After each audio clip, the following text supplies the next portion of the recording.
मार्च के पहले सप्ताह में ही बागडोगरा एयरपोर्ट के नए टर्मिनल भवन का शिलान्यास होने जा रहा है। प्रधानमंत्री नरेंद्र मोदी शिलान्यास करने वाले हैं, लेकिन उसके पहले बागडोगरा एयरपोर्ट सलाहकार समिति ने एयरपोर्ट के नए टर्मिनल भवन को लेकर बैठक की। समिति के अध्यक्ष दार्जिलिंग जिला के सांसद राजू बिस्टा ने एयरपोर्ट अधिकारियों, वायुसेना, CISF, एयरलाइंस, पुलिस कमिश्नरेट के साथ बैठक की। उन्होंने बताया कि इस बीच एयरपोर्ट पर यात्रियों की संख्या बढ़ने के साथ ही एयरपोर्ट अथॉरिटी की आय में भी काफी इजाफा हुआ है। राजू बिस्टा ने कहा, पिछले साल 25 लाख यात्री हवाई अड्डे पर आए थे, लेकिन इस साल अब तक 30 लाख यात्री आ चुके हैं। राजस्व 70 करोड़ से बढ़कर लगभग 100 करोड़ हो गया है। 30 करोड़ रुपए खर्च करने के बावजूद हवाई अड्डे ने भारी कमाई की है। उन्होंने कहा, नए टर्मिनल भवन में आय में वृद्धि होगी। इसके अलावा उन्होंने नए टर्मिनल भवन के निर्माण के लिए हवाई अड्डा प्राधिकरण को 104 एकड़ अतिरिक्त भूमि सौंपने के लिए मुख्यमंत्री ममता बनर्जी को धन्यवाद दिया। Delhi Public School Fulbari. Admission open for academic session 2024-25. For more details, call 97347-25745, 97343-03675. सभी सिलीगुड़ी के हमारे प्रेस के साथियों का मैं स्वागत करता हूं बागडोगरा एयरपोर्ट में। और आज जो है बागडोगरा एयरपोर्ट एडवाइजरी कमेटी की बैठक अभी हाल ही में समाप्त हुई है। और इस कमेटी के अंदर में एयरफोर्स के ATC के लोग आए थे, CISF के कमांडेंट थे और सभी एयरलाइंस के सदस्य थे।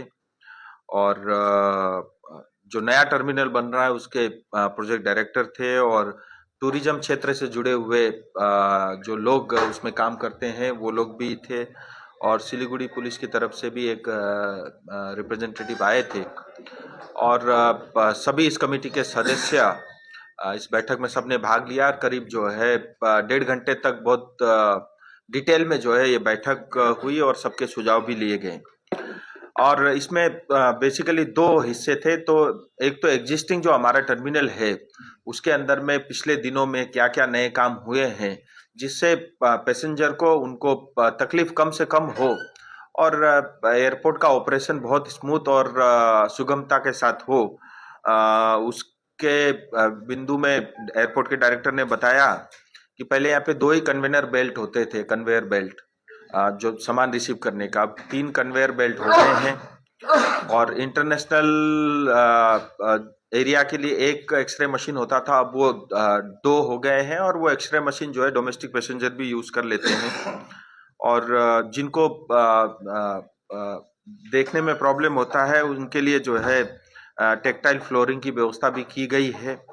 और VRF जो है प्लांट यानी कूलिंग प्लांट की व्यवस्था हुई है, आप सबको पता होगा। और हमारे पैसेंजर आते समय भी जाते समय भी उस पूरे बिल्डिंग टर्मिनल में एयर कंडीशन की व्यवस्था नहीं होती और खास करके गर्मियों में बहुत परेशानी होती है। तो उसको भी ध्यान में रख करके मतलब एयर कंडीशन की व्यवस्था हो गई है।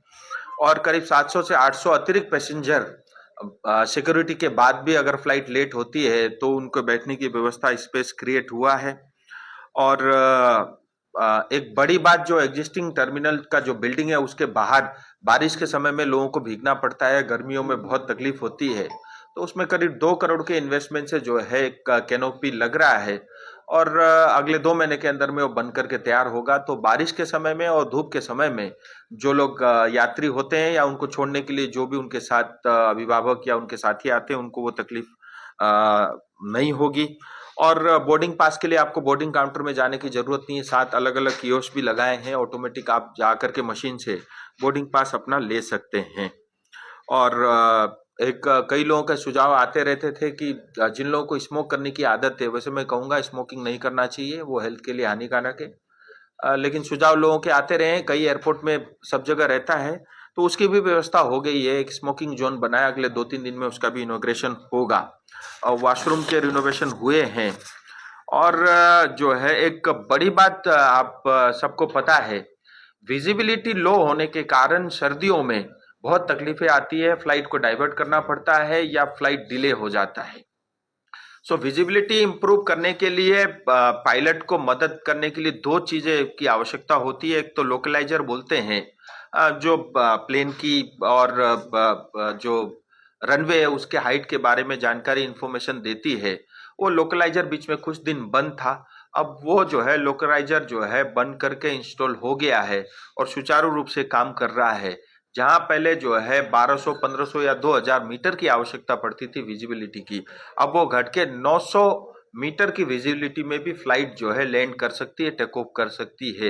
ये एक बड़ा काम हुआ है, जिसकी वजह से आपको ध्यान में आ रहा होगा, जहां पहले सूर्य उदय से लेकर सूर्य अस्त होने तक ही फ्लाइट ऑपरेट करता था शाम को 5 बजे तक, अब जो है रात को 10 बजे तक कोई भी फ्लाइट आ सकती है, जा सकती है। लेकिन अभी लास्ट फ्लाइट 6:30 पौने 7 बजे की है। उसके बाद और अगर ट्रैफिक बढ़ेगी तो 10 बजे तक जो है ये फैसिलिटी अवेलेबल है। और इसी के साथ ही लोकलाइजर के साथ ही एक ग्लाइड पाथ होता है, जो प्लेन को लैंड करने में कितना लेफ्ट राइट है सेंट्रल से, उन सब की ज्यादा मैं टेक्निकली उतना तो नहीं समझता, लेकिन एक एज ए कॉमन मैन जो मुझे ध्यान में आया, तो वो ग्लाइड पाथ भी जो है फ्लाइट को लैंडिंग के लिए हेल्प करती है और सेंट्रल पाथ से दाएं बाएं की दूरी वो बताती है, ऐसा एटीसी ने बताया। तो उस पे काम चल रहा है और वो होने के बाद फ्लाइट की लैंडिंग जो आज 900 मीटर है और घट के 600 मीटर पे भी विजिबिलिटी पे भी फ्लाइट लैंड कर पाएगी। ये एक बड़ा काम हुआ है और अंदर रेस्टोरेंट की बड़ी दिक्कत है और बाहर कोई लोग छोड़ने आए या लेने के लिए किसी को 2 घंटा रुकना पड़े तो स्नैक्स बार वगैरह की उसकी व्यवस्था नहीं है। तो सिलीगुड़ी के ही किसी को अभी 40 लाख रुपए महीने के लीज पे जो है उनको कॉन्ट्रैक्ट मिला है और बहुत सारे जो है KFC से लेकर के आज के चलते फिरते जितने भी ब्रांड है, 4-5 ब्रांड और साथ ही फुल फ्लेज लंच की भी व्यवस्था, यहाँ पे खाने की व्यवस्था रहेगी, एक बार की भी व्यवस्था यहाँ पे हो रही है। वो कॉन्ट्रैक्ट रिवर्ट हो गया है और मैक्सिमम उनके पास 4 महीने का समय है, मार्च या मैक्सिमम अप्रैल तक वो भी शुरू हो जाएगी। तो इस पूरे साल के अंदर में जो है लगातार तेजी के साथ जो है ट्रैफिक बढ़ी है और अभी जो है इस साल ऐसा लग रहा है 3.2 मिलियन, यानी पिछले साल 2.5 मिलियन यानी 25 लाख लोग साल में ट्रेवल किए थे, जो इस बार बढ़ करके अभी 2 महीने बचे हैं करीब 32 लाख लोग जो है फ्लाइट से ट्रेवल करेंगे और करीब एयरपोर्ट का जो है टॉप लाइन यानी रेवेन्यू करीब 100 करोड़ का है और 30 करोड़ का साल का खर्चा है। खर्चा लगातार इन्होंने बढ़ने नहीं दिया और करीब करीब 70 करोड़ रुपए साल का इबिटा यानी प्रॉफिट बिफोर टैक्स है। तो रेवेन्यू टर्म्स में भी प्रॉफिट टर्म्स में भी ये एक अच्छा काम है। सो जैसा मैंने बताया है ट्रेवल करेंगे, यानी 1 करोड़ लोग जो है बागडोगरा एयरपोर्ट से हवाई जहाज का उपयोग करेंगे और FY 4950 में जाकर के ये 20 मिलियन यानी 2 करोड़ इसकी संख्या होगी। उसी को ध्यान में रखते हुए भारत सरकार ने 3000 करोड़ रुपए सैंक्शन किया है। 2 फेज के अंदर में एयरपोर्ट का नया टर्मिनल बिल्डिंग बन के तैयार होगा। इसके लिए भारत सरकार, प्रधानमंत्री का मैं आभारी हूं, मुख्यमंत्री को भी मैं बधाई देना चाहता हूं। 100 एकड़ की जमीन चाहिए थी, उसकी व्यवस्था हो गई है। नया टर्मिनल 3000 करोड़ का 2 फेज में बनेगा। पहले फेज में 1500 करोड़ का जो है काम होगा, जिसमें सिविल का 1000 करोड़ का टेंडर हो गया है। कल्पतरु जो बेंगलोर की एक कंपनी, उसको ये टेंडर अवार्ड हुआ है। बाकी 500 करोड़ में टर्मिनल बिल्डिंग के अंदर में इंटीरियर से लेकर के फैसिलिटी और वो सब का काम होगा। करीब 1500 करोड़ का खर्च आएगा, जिसमें 6 एरो ब्रिज रहेंगे, 4 रिमोट बस वाले ब्रिज रहेंगे, यानी 10 जो है एट ए टाइम फ्लाइट आकर के खड़े होकर के लोग पैसेंजर चढ़ना उतरना करेंगे। फेज 2 में जाकर के ये एरो ब्रिज की संख्या 6 की जगह 10 होगी और जो रिमोट जिससे बस के थ्रू जाते हैं वो 4 की जगह 6 होगी। 16 जो है ब्रिजेस की व्यवस्था होगी और एयरलाइन अभी 4 से 5 से ज्यादा एयरक्राफ्ट एट ए टाइम नहीं खड़े हो सकते। भविष्य में फेज 1 में आकर के एट ए टाइम 1 घंटे के अंदर 16 एयरक्राफ्ट एट एनी टाइम खड़े हो सकते हैं। और जहां अभी एग्जिस्टिंग जो है हमारी टर्मिनल बिल्डिंग की कैपेसिटी 10,000 स्क्वायर मीटर है, फेज 1 में बढ़ करके 7 गुना यानी 70,000 स्क्वायर मीटर होगी और फेज 2 में जाकर के 1,20,000 स्क्वायर मीटर होगी। ये एक मतलब आप समझ सकते हैं 7 गुना जो है इसकी फैसिलिटी बढ़ रही है, इसकी भव्यता बढ़ रही है और बहुत ही अद्भुत होगा और बहुत ही शानदार एयरपोर्ट टर्मिनल बनेगा।